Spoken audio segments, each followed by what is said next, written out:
Hello guys, welcome back. I'm going to show you here how you actually start to turn on grid. So first of all, that's going to be actually about to give you here some kind of situation syncs.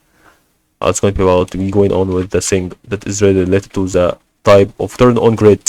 So as you can understand and see, this is going to be only the best way that it should be about that whenever you want to go with a progress that is still to be about to go with a very good moment that is still to be really satisfied with the way that we can actually see if it's really about to be going on with some progress if you do it with a certain plugin.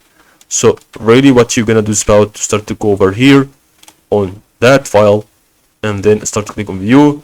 Now click on pixel grid, turn it on, make sure you turn it on. Now if you would like to add a grid, you will need to click here and then click on frame or press on F generally on the space and then start to drag to create the frame.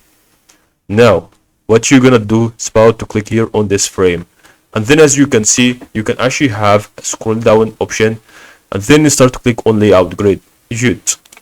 As you can see, you will just see that you have just created recently a new grid, and that's all about to help you.